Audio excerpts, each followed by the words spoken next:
Hello दोस्तों, मैं हूं गौरव एंड पिछले वीडियो में अपन ने ये दो तरीके के क्लस्टर बना लिए थे एंड तीसरा क्लस्टर केवल फारगेट ओनली है।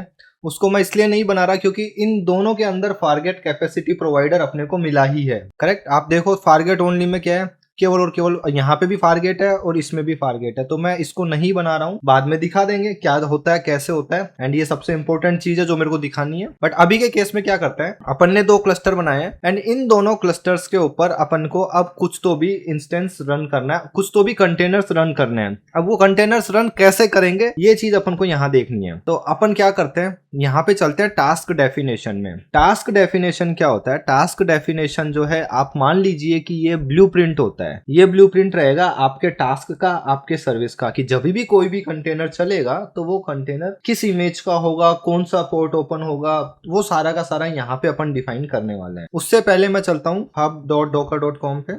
ठीक है, डॉकर हब पे अपन चलते हैं और यहाँ से अपन कोई इमेज उठाते हैं एंड मैं इमेज वही उठाने वाला हूँ जो अपन ने अपने क्यूबरनेटिस वाले कोर्सेस के अंदर यूज की थी। एंड मैं यहाँ पे वो इमेज उठाने वाला हूँ जो अपन ने क्यूबरनेटिस कोर्स के अंदर यूज की थी। ठीक है, मैं इसी इमेज को यहाँ पे यूज करने वाला हूँ। आप देख सकते हैं इस इमेज को ऑलमोस्ट 100 के पुल्स आ चुके हैं और इस इमेज को यूज करने का रीजन ये है कि लर्निंग के हिसाब से मैंने उस टाइम पे इस इमेज को बनाया था। ठीक है, एंड यहाँ पे V1 V2 दो है और एक लेटेस्ट है। चलिए, मैं V1 वाला जो टैग है, ये इमेज का जो नेम है, इसको मैं कॉपी कर लेता हूँ। अब मैं चलता हूँ क्रिएट न्यू टास्क डेफिनेशन पे जाता हूँ एंड इसको सिलेक्ट करता हूँ एंड इसका नाम दे देता हूँ मैं कस्टम nginx।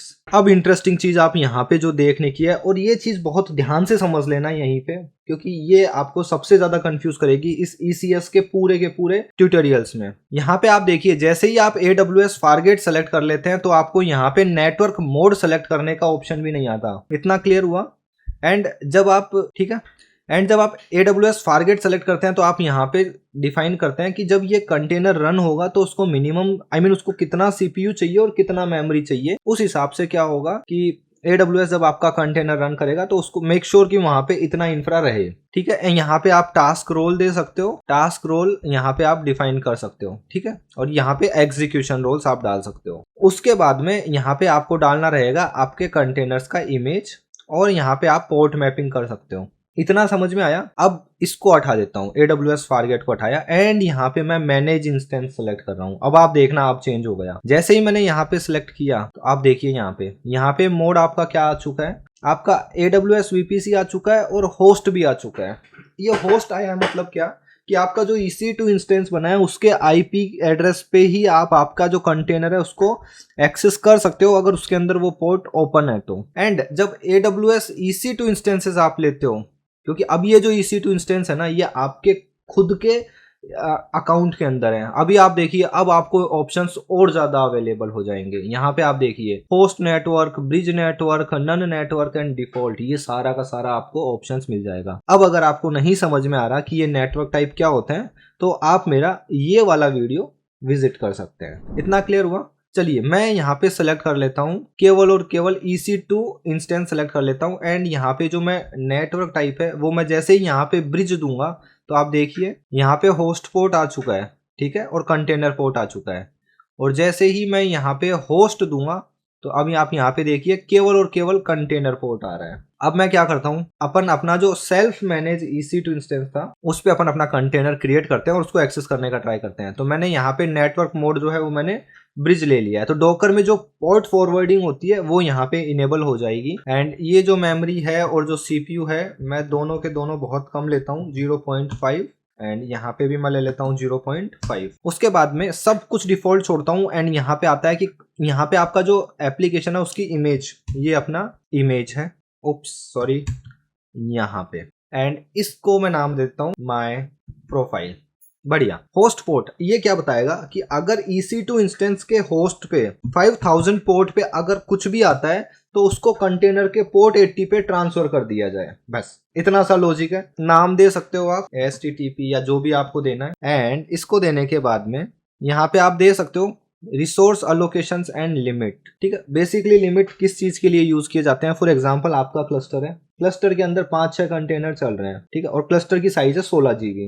एक कंटेनर ऐसा है कि वो पूरा का पूरा मेमोरी लीक हो रहा है वहां पे, और वो पूरा का पूरा 16 जीबी वो अकेला कंटेनर खा जाएगा होस्ट का। तो उससे बचने के लिए अपन लिमिट यूज करते हैं कि कंटेनर जो है उसको मिनिमम तो ये मिलनी चाहिए जितना यहाँ पे अपन ने डिफाइन किया है, बट इससे ज्यादा अगर वो लेने का ट्राई कर रहा है तो नहीं ले, उस कंटेनर को किल कर दिया जाए। अगेन आप एनवायरमेंट वेरिएबल डिफाइन कर सकते हो यहाँ पे, और यहाँ पे आप फाइल में सारे के सारे एनवायरमेंट वेरिएबल्स एक फाइल में डाल दो एंड वो फाइल को यहाँ पे यूज कर सकते हो। ये वही आपके क्लाउड वॉच से रिलेटेड चीज आ गई। इसको सबको डिसेबल करता हूँ, बट इसको देखते ही आपको समझ में आ गया होगा ये क्या चीज है। एंड बढ़िया, एंड मैं क्रिएट पे क्लिक करता हूँ। अभी मैंने केवल टास्क डेफिनेशन क्रिएट की है, अभी तक कुछ भी रनिंग नहीं है, ठीक है। बस ये ध्यान रखना कि यहाँ पे अपन ने किया है AWS EC2 इंस्टेंसेस, एंड ये क्रिएट हो रहा है एंड ये सक्सेसफुली क्रिएट हो चुका है। अब अपन क्या करते हैं, क्लस्टर पे चलते हैं और अपना जो मैनेज इंस्टेंस थे जो अपन खुद मैनेज करने वाले थे वो ये है, और यहाँ पे जाके अपन करते हैं टास्क पे क्लिक। अब टास्क पे क्लिक करेंगे एंड रन न्यू टास्क पे मैं क्लिक करता हूँ। यहाँ पे अब मैं जब टास्क क्रिएट करूंगा तो मुझे यहाँ पे टास्क का डेफिनेशन सिलेक्ट करना पड़ेगा, एंड ये वही डेफिनेशन है जो जस्ट थोड़ी देर पहले मैंने क्रिएट किया है। उसके बाद में यहाँ पे कितने टास्क रन करने हैं आपको, 1 2 3 4, वो आप यहाँ पे सिलेक्ट कर सकते हैं। रिवीजन अभी तक अपने पास केवल एक है और जो लेटेस्ट है ये वही है। टास्क ग्रुप अपन यहाँ पे नहीं देखने वाले हैं अभी। कंप्यूट ऑप्शन के अंदर आप यहाँ पे, इसको मैं डिफॉल्ट ही सिलेक्ट कर रहा हूँ, बट आप यहाँ पे लॉन्च टाइप सिलेक्ट करके आपको AWS में एक्सटर्नल में या फॉरगेट में जहां पे भी आपको इसको लॉन्च करना है वहां पे आप इसको डाल सकते हो। तो आप देख सकते हो जैसे ही लॉन्च टाइप आप डालोगे तो आपको ये सारे के सारे ऑप्शंस आ जाएंगे। बट अगेन अपन जो है अपना जो कैपेसिटी प्रोवाइडर जो था उसी को यूज करने वाले हैं जो अपना डिफॉल्ट था। यहाँ पे आप देखिए, एंड उसके बाद में सब कुछ छोड़ के मैं क्रिएट पे क्लिक करता हूँ। जैसे ही मैं क्रिएट पे क्लिक करूंगा तो टास्क डेफिनेशन में आपने कुछ बता रखा है कि 5000 पोर्ट पे अगर कुछ भी आया तो उसको कंटेनर के पोर्ट 80 पे फॉरवर्ड कर दिया जाए। तो अगर अभी आप देखो तो ये अपना एक टास्क क्रिएट हो चुका है एंड यहाँ पे आप देखिए लास्ट स्टेटस रनिंग। अभी आप देखिए, अब आप चाहो तो इसको आप ओपन कर सकते हो। अगर आप देखो कि ये आईपी एड्रेस किसका है तो ये आईपी एड्रेस आपका जो EC2 इंस्टेंस है ये उसका आईपी एड्रेस है। मैं आपको दिखा सकता हूँ।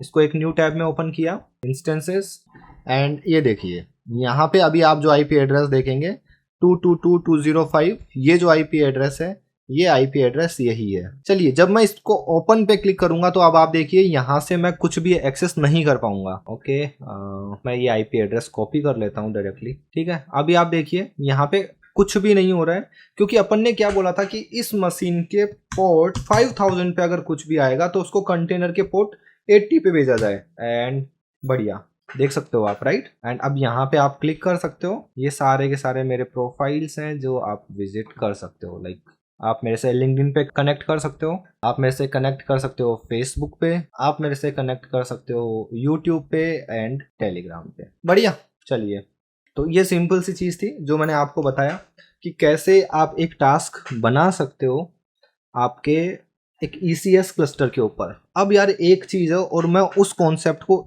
इसी मैनेज जो सेल्फ मैनेज जो EC2 इंस्टेंस है उसी के अंदर कवर करना चाहता हूँ, क्योंकि जो AWS के जो मैनेज इंस्टेंस रहेंगे या फॉरगेट रहेंगे वहां पे मेरे पास इतनी ऑथोरिटी नहीं रहेगी कि मैं आपको दिखा पाऊं कि देखो टास्क एंड सर्विस में क्या डिफरेंस है। चलिए अपन ने ये एक टास्क बनाया था, इस टास्क को अपन डिलीट कर देते हैं। ये अपन सेल्फ मैनेज ECS क्लस्टर है अपना। इसके अंदर मैं जाता हूँ टास्क को, एंड टास्क को मैं डिलीट नहीं कर रहा, जस्ट आप लोगों को एक्सप्लेन करने के लिए। अब मैं क्या करता हूँ, इस EC2 इंस्टेंस के अंदर चल के इसको SSH करते हैं और देखते हैं कि यहाँ पे कोई कंटेनर रन हुआ है क्या, एंड कनेक्ट। ठीक है, अभी आप देखिए मैं यहाँ पे कमांड रन करता हूँ docker ps। तो अभी आप देखिए यहाँ पे ये एक नया कंटेनर रन है। अब जब ये नया कंटेनर रन है और यहाँ पे आप टास्क का स्टेटस देखिए, मैं इसको रिफ्रेश करता हूँ, ये स्टेटस रनिंग आ रहा है। अब क्या हो कि इस EC2 इंस्टेंस के अंदर ये कंटेनर किल हो जाए या फिर यूं मान लीजिए कि ये जो कंटेनर है ये क्रैश हो जाए, तो मेरे पास ऑथोरिटी है कि मैं यहाँ पे इसको किल कर सकता हूँ।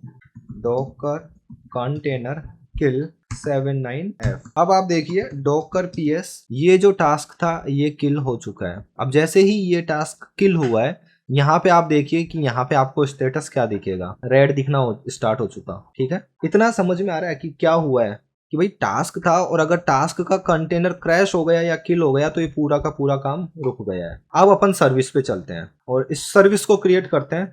And upon same task definition यहाँ पे यूज करने वाले हैं। एंड आप यहाँ पे देखिए डिप्लॉयमेंट कॉन्फ़िगरेशन के अंदर यहाँ पे आप रिप्लिका सेलेक्ट कर सकते हैं। मेरे को एक रिप्लिका चाहिए, 10 चाहिए, 5 चाहिए, उस हिसाब से। बट जस्ट फॉर सिंप्लिसिटी मैं यहाँ पे केवल और केवल एक जो है रिप्लिका ले रहा हूँ। मतलब एक सर्विस के अंदर टास्क बनने वाले हैं और वो जो टास्क हैं वो कितने रहेंगे, 1 2 3 4 5। मैंने एक ही मैंने यहाँ पे सिलेक्ट कर लिया एंड उसके बाद में मैं क्रिएट पे क्लिक करता हूँ।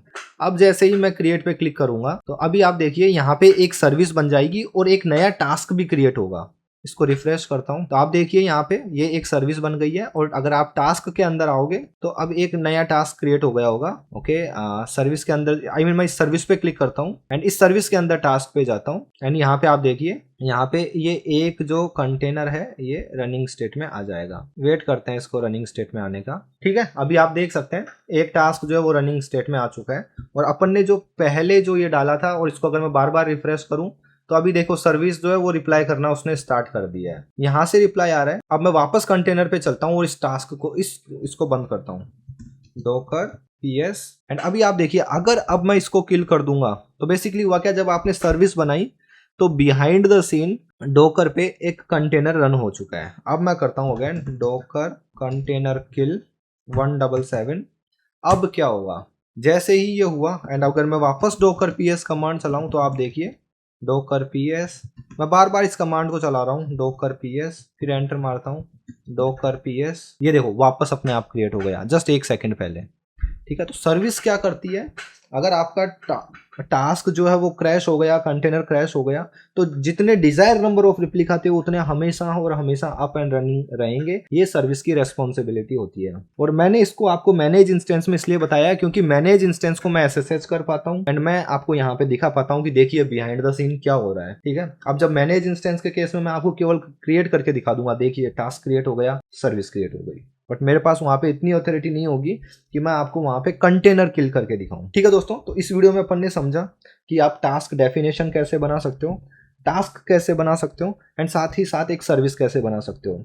सर्विस और टास्क में क्या डिफरेंस है ये भी अपन ने इस वीडियो में देखा है। तो दोस्तों इस वीडियो में इतना ही, मिलते हैं अगले वीडियो में, बाय बाय।